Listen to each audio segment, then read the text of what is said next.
함양여시, 함양군을 본관으로 하는 성씨고 여어매로 시조가 된다. 성산여시, 여양유를 시조로 하고 달성군 가청면 냉천리 일대의 세고운 성씨고요. 곡산연시, 황해도 곡산군이요. 개국공신 연, 요 글자 무슨 글자죠? 사종. 2차 왕자의 난으로 좌명공신이 됐고요. 파주염시요. 염시들은 대부분 파주염시입니다.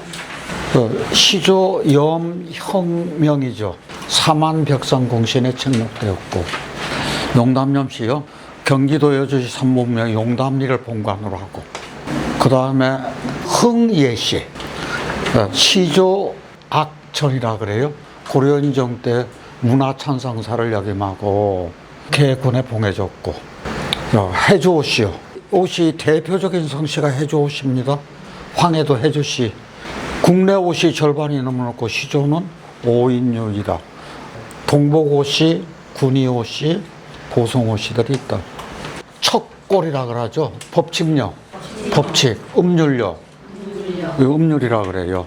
척추뼈 마디마디가, 척추뼈가 이제 이렇게 쭉 연결되어 있는데 그 중에 대표적으로 2개 해가지고 이렇게 잇닿은 모양이라 그러죠. 그래서 척추뼈 같이 규칙적인 법이나 음률 등의 뜻이 되었다 얘긴데, 이거를 쉽게 다른 쪽으로 생각하면 음과 양이 서로 합하는 것도 괜찮죠. 그래, 이게 척추뼈가 가진 그 상징은 사회나 조직 혹은 개인이 내면을 지탱하는 중심축이요. 그럼 우리나라 국토로 보면은 등뼈의 역할을, 척추의 역할을 한다는 게 무슨 산맥이죠?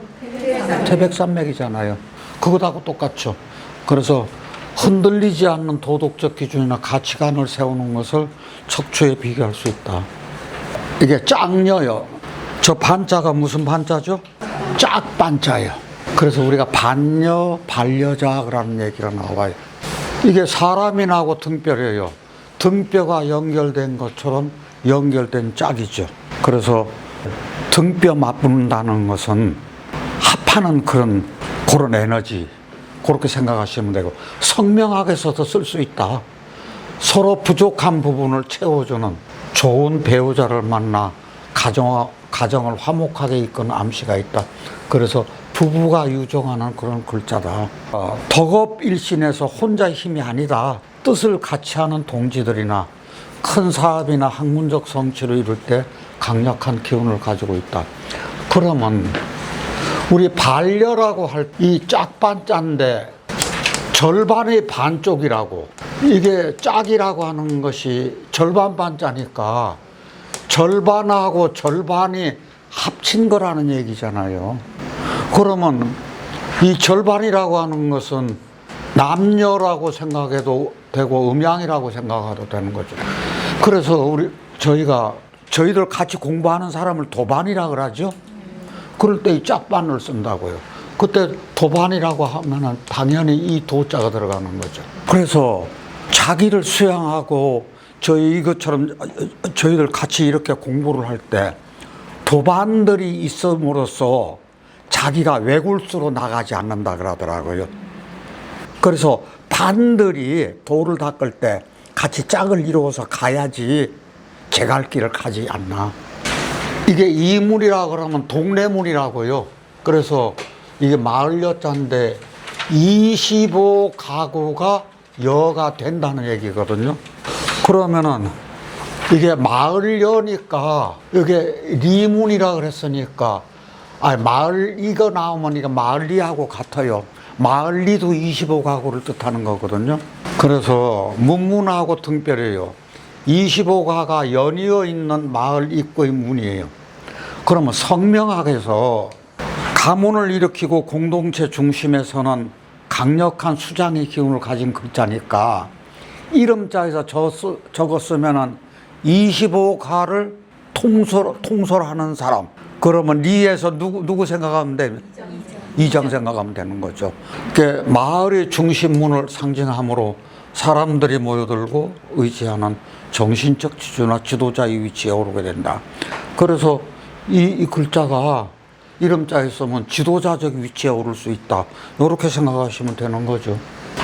이게 종려나무요. 이거 대단한 글자입니다.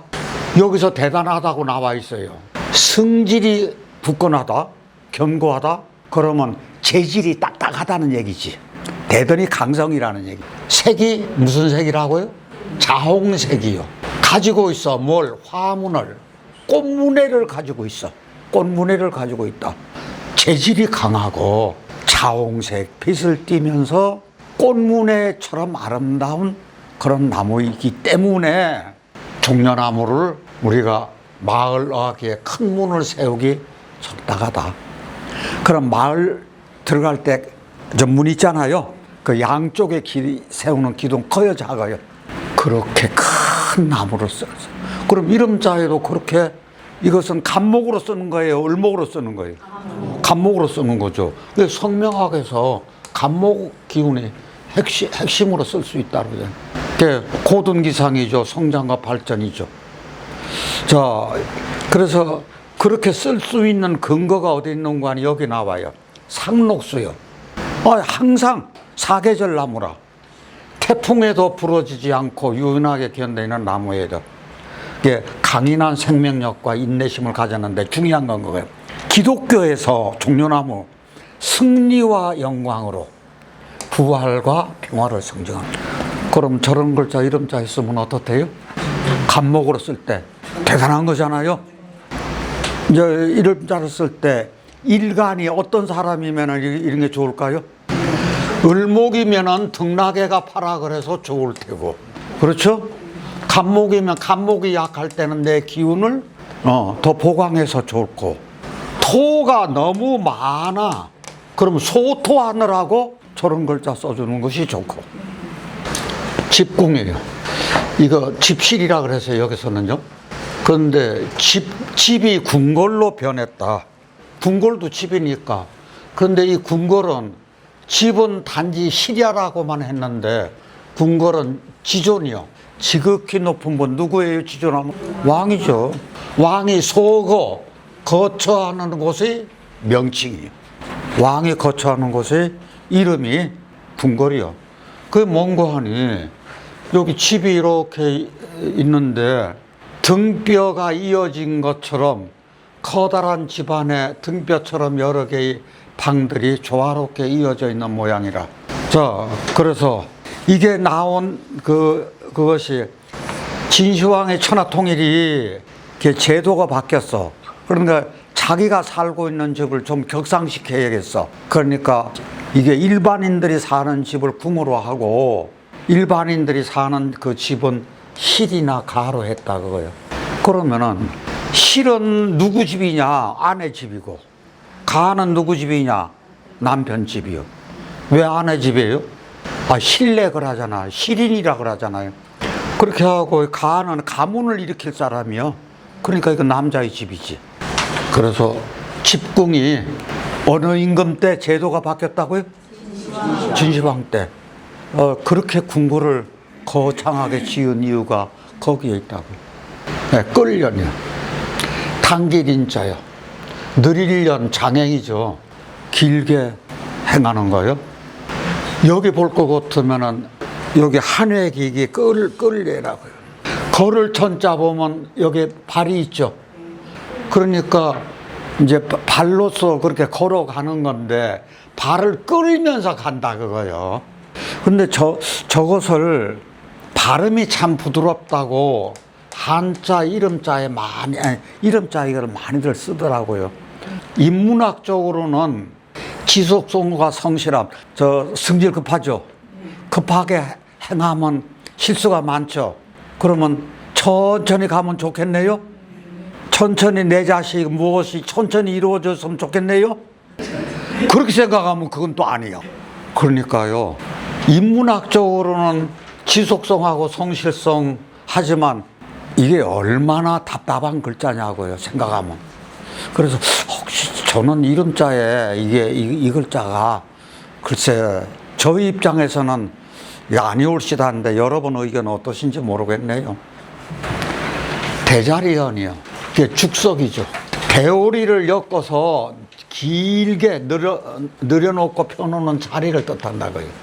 그런 대나무 자리 펼 때는 잔치, 제사, 의례 등 이게 석하고 구분이 된다고요.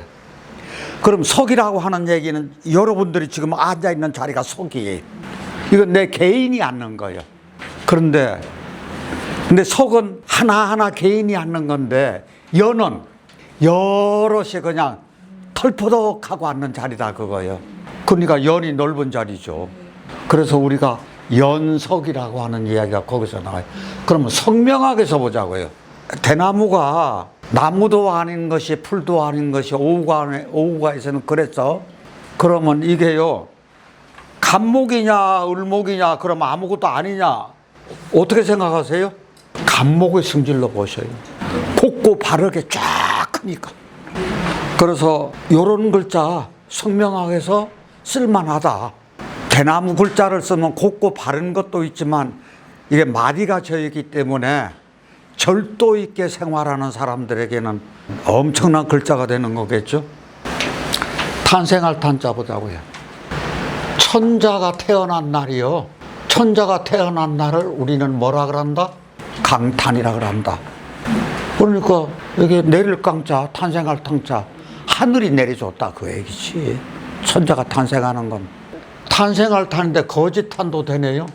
속일 기자요. 그럼 왜 이런 얘기가 나왔느냐?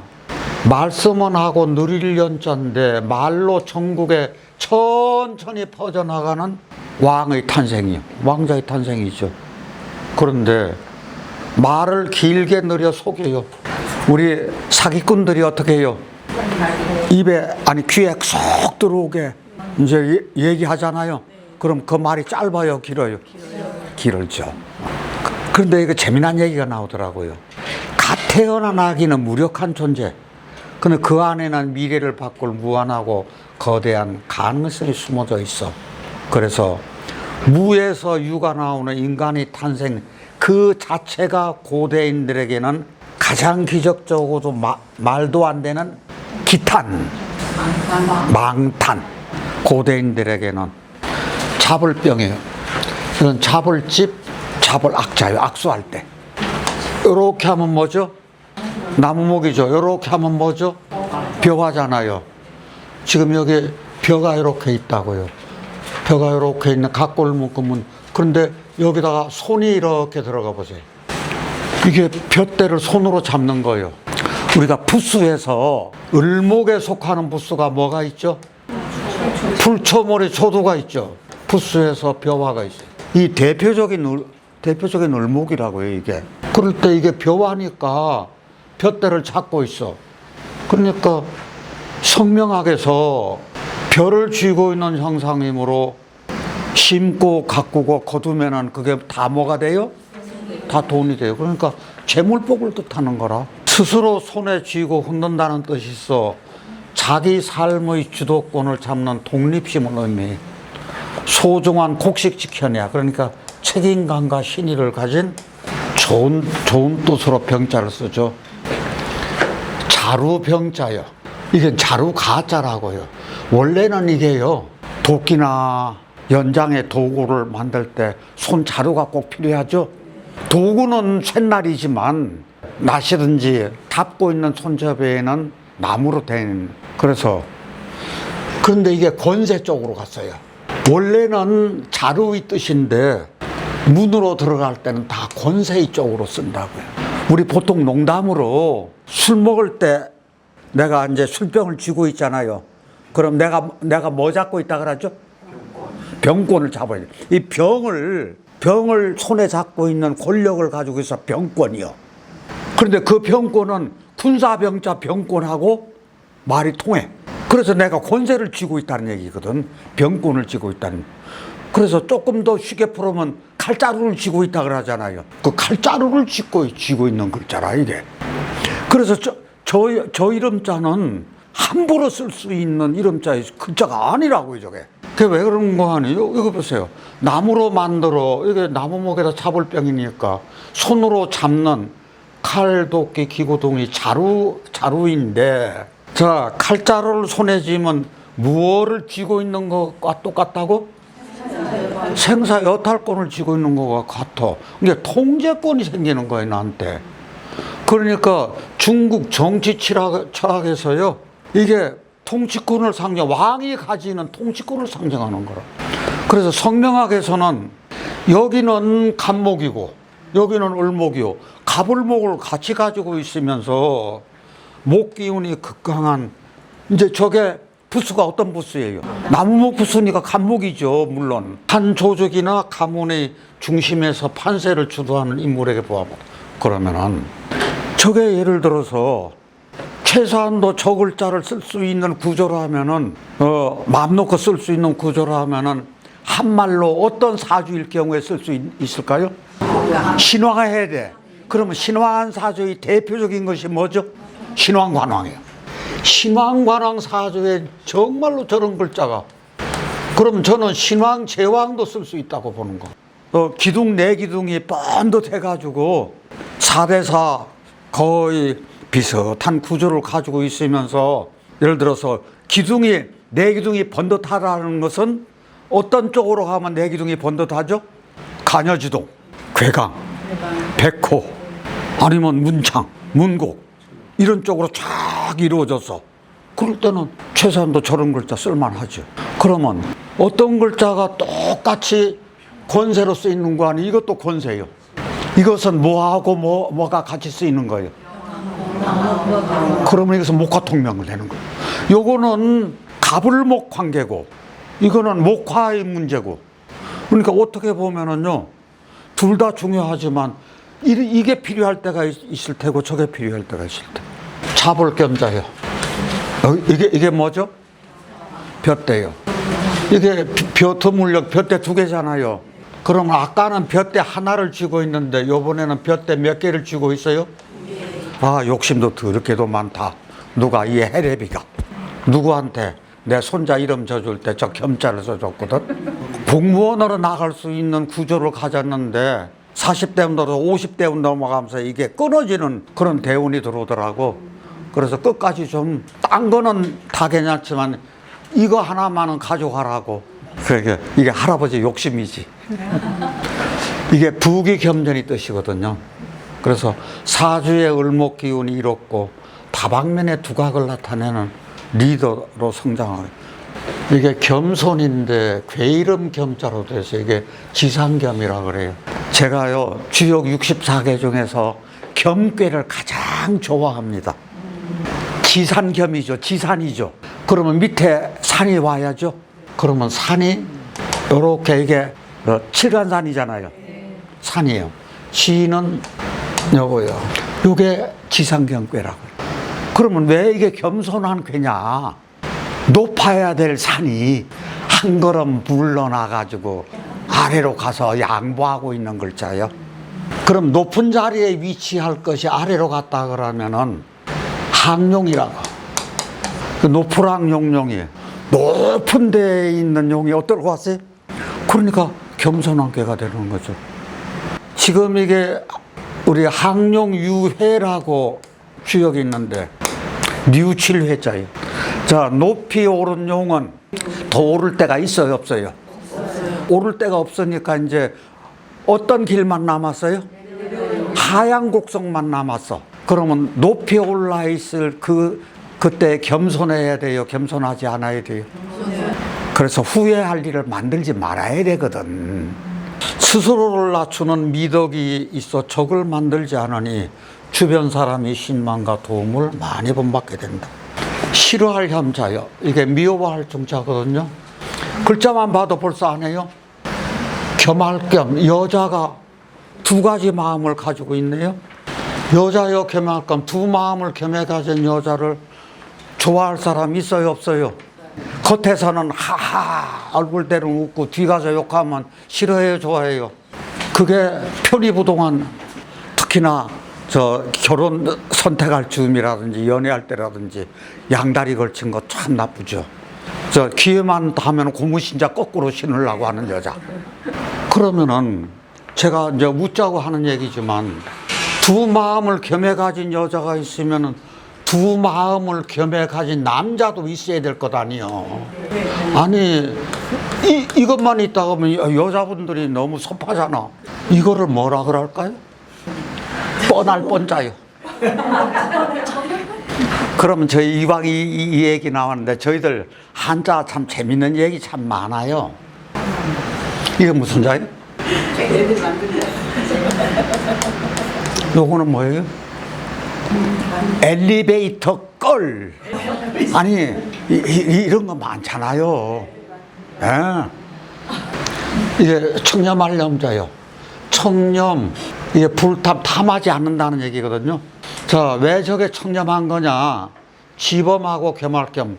벼슬하는 집에서 농사일도 겸하네요.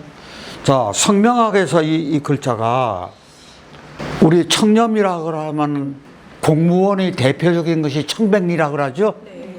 공사 구분이 확실한. 그래서 교육계, 법조계, 공직 생활하는 사람들 명예 중시하고 그런 쪽으로 발념이요. 이게 발박자입니다. 대죽하고 청렴하렴. 대오리를 엮고 방에 발을 치면 공간이 둘이 되는 거예요. 그래서 수렴청정하는 거요. 대나무 발은 공간을 분리하면서도 바람과 빛, 소리를 통과시키는 염은 유연한 경계를 의거하고 세상을 향해 폐쇄적이지 않지만 그렇다고 있는 그대로 다 털어내지도 않는 군자의 중용적 소통 방식을 보여준다.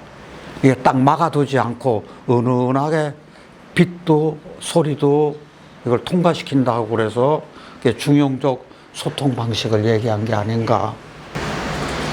물이름념, 천명이죠. 물수하고 청렴하렴. 청렴한 선비처럼 곱고 맑게 흐르는 물인데 이름자에 어디서 쓸 수 있어요? 어떤 오행이 필요할 때? 네, 임수가 필요할 때 쓰겠죠. 성명학에서 염자는 사주에 수가 필요한 구주에 쓰면 좋고, 수니까 지혜니까 두뇌 좋고 생각이 깊고 학문 연구 교육 문화 예술 여짝으로요 큰 업적남이고, 드립이요. 들어간다는 것은 나간다는 것이 상대적인 말이다. 그 안팎을 구별하여 경계선에서 안으로 들어가는 입구 이상향으로 들어간다는데, 저희가 이런 얘기 참 중요합니다. 세상에는 다 같이 안과 밖, 안팎이 되는 거죠. 나와 타인, 너와 나의 문제예요. 삶과 죽음, 수많은 경계가 존재해요. 그래서 입이라는 이 행위는 고정된 벽에 문을 내고 그 경계를 허물어 안으로 이동하는 역동성을 가지니까, 인이 이렇게 있으면 이게 사람과 사람이 이렇게 서로 의지하고 있는 모습이라 그랬죠. 그런데 입이라고 하는 것은 이게 아까 여기서 안과 밖이라 그래서 나와 타인이라 그래서 나와 너, 내 속으로 당신이 들어와야 소통이 돼요. 그래야 소통이 실마리가 내가 너를 받아들여야죠. 그러면 이게 여기서 삶과 죽음을 했으니까 이게 생사의 문제도 되는 거예요. 이게 안팎도 되는 거고. 이제 이거 얘기하면은요, 이게 이분법이 된다고 하지만 이것도 음양의 문제라고요. 결국은 안은 바깥의 상대가 되는 말이다. 멀경하고 드립이 특정 공간이 안쪽으로 들어가는 모습인데, 멀경은 우리 부수죠. 그 다음에 이게 집면을 보면은 밖으로부터 집 안으로 들어온다 그래서요. 그래서 뇌는 이게 눈, 귀 등 인간의 감각기관은 본래 외부를 향해 열려 있는데, 타일이 허물이라 세상이 소란하면은 밝지만 자신의 내면을 들여다보는 데는 어두워. 그래서 뇌는 시선을 밖에서 안으로 어떻게 한다? 돌리는 성찰을 의미한다. 내면 살피자 그 얘기겠죠. 드릴랍, 입이야. 그래서 실축축히 접을랍, 사습이라고. 이것도요, 물레에서 고치에서 실을 뽑는 모습하고도 굉장히 닮아 있어요. 실을 뽑아낼 때 물에 담근 다음에 뽑아내야 그 뽑히지, 건조한 데는 끊어져서 이게 안 따라 올라온다고요. 그래서 그 실을, 그 실 속에 물이 축축하게 들여서 흡수할 때, 그 실이 흡수가 될 때 그게 이제 용납이 되는 거라. 그래서 용납할 때도 저는 납자 써놓은 거예요. 그래서 실이 물을 흡수하듯이 안으로 받아들인다는 뜻이 있는데, 중요한 것이요, 이 제왕학에서 이게 나번이라고 하는 말이 아주 중요한 말이 있어요. 신하나 충신들이나 외부에서 이게 간언하는 얘기를, 충간하는 이야기를 왕이 받아들여야 돼. 그러면은 이게 왕뿐만 아니라 여러분들 나이가 이제 이쯤 돼가지고 그러면 나무 등걸이 굳을 만큼 굳어가요, 안 굳어가요? 굳어갔는데 이렇게 굳어가면 남의 말 들어요, 안 들어요? 그래서 노인네들 고집 피우면은 이 고집을 누가 꺾는데요? 꺾을 사람이 아무도 없어, 어른이니까.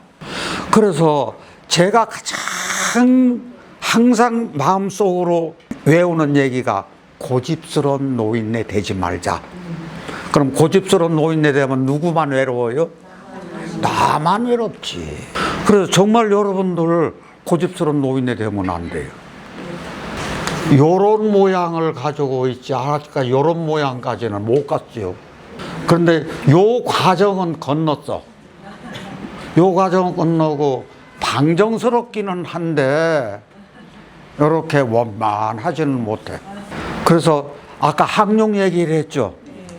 저는 제 스스로가 항룡이라고 이렇게 생각하는데 여러분들 저 항룡이라고 인정해 주십니까? 제가 지도자적 입장이었고 여러분들 이렇게 있으니까 저는 항룡이에요. 그러면 제가 가장 조심해야 될 덕목이 뭐예요? 겸손이. 그렇게 하려고 그렇게 애를 써. 그런데 이게 그렇게 말대로 되느냐고요. 그러니까 어떤 때는 욱 하고 올라오면 젊은이들이 참 죽겠지. 풀뾰족할래 초목이 자라는 모습이요. 이게 성예, 이게 성시로도 써요. 예시요. 풀초머리 초도인데 안내 땅 속에 있는 뿌리에서 풀싹이 뾰족하게 나온다. 그럼 지지에서는 저기 12자 중에서 어떤 글자예요? 완전히 묘의 글자라고. 천간에서는 을 하면 되겠지. 그러면 부드러우면서도 강인한 생명력을 품고 있어요. 자, 전통적으로 이름에 쓰일 수 있어요. 그럼 을목이 기운일 때 쓴다. 말 더듬을 어느로 할 롤. 아유, 이제 말이 자꾸 안으로만 기어드네. 바깥으로 잘 안 나와. 여기 보면은요, 다 같이 군자. 군자가 하고자 하려, 무엇을 하고자 해. 눌, 말 어느로 할 롤. 무엇에서, 무엇에 대해서. and, 그리고 난첩해거제 행동에서는. 그게 군자는 말함에 있어서는 어느로 하고자 하고 행동에 있어서는 민첩하고자 한다. 그러니까 이 욕이 여기 이 뒤를 다 끌고 들어오는 거예요. 그럴 때요, 읽을 때 조심할 것이 있어요. 무엇에 하는 이 어조사는 무엇에 대해서는 어언으로 해야 돼요. 눌어로 읽어야 돼요. 이렇게 붙여 읽어야죠. 그러니까 근자, 역, 눌, 어언. 그럼 이는 엔드니까 언에다가 끌어붙여야 돼요. 이걸 이짝으로 붙여야 돼. 이거 이짝으로 끌어붙여야지. 이거는 이는 앞에다 끌어줘. 잘못하면 아버지 가방에 들어가신다고 된다고. 그래서 행동이 우선이라는 얘기요, 말이 우선이라는 얘기. 실천이 중요하다는 얘기죠. 실천은 온몸의 에너지를 쏟아내야 하는 무거운 행위이다. 머리 기울여려.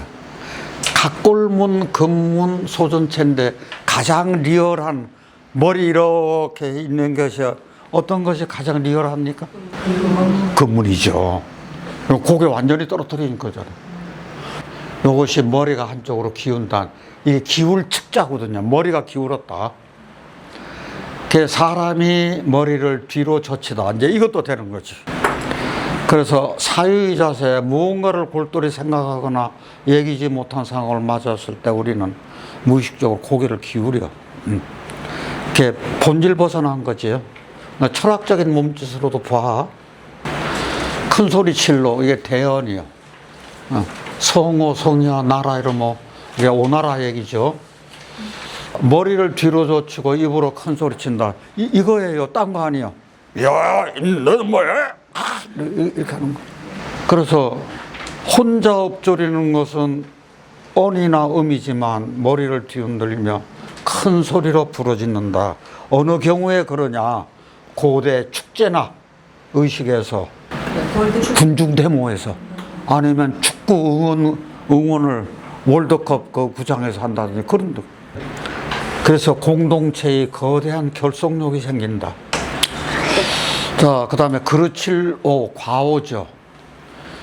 이렇게 말씀은 하고 큰 소리 치고 큰 소리로 뻥치는 말은 사실과 다르다요. 감정이 정리가 안 되고 잘못되면 큰 소리가 나오잖아요. 그거예요. 자, 즐기로, 이게 즐길 낙자가 되는 거죠. 이게 여자가 큰 소리 치고 한다는 얘기는 이 무녀일 가능성이 굉장히 많아요. 여기서요. 축제나 제천의식에서 큰 소리로 노래하며 온몸으로 춤추는 즐거운 전경이다. 그런데 지금은 저 글자를 전 보면은요, 야구 경기할 때 치어리더 생각하세요. 인간성의 협약이라든지 신명을 통한 치유, 몰입의 기쁨을 사유하게 한다. 단지 즐기고 노는 것만이 아니다. 이게 염려할 우자 보자고요. 이게 염려 헤아리로. 이게 보세요. 다시 범위 문체어. 이게 범위 문체어 있고 큰 소리치로 있어요.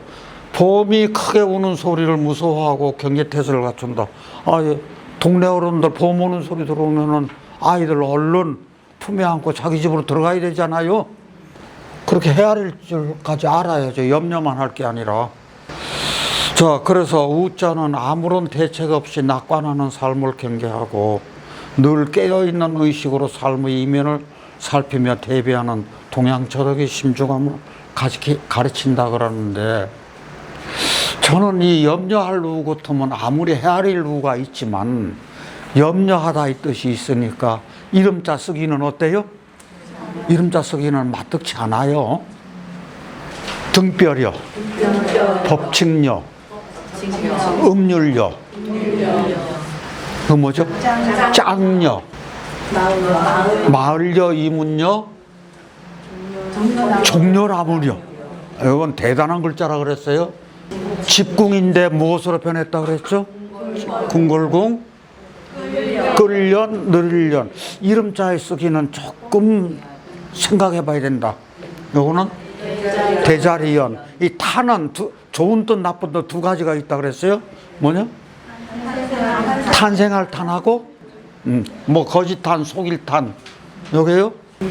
돈 있는 글자.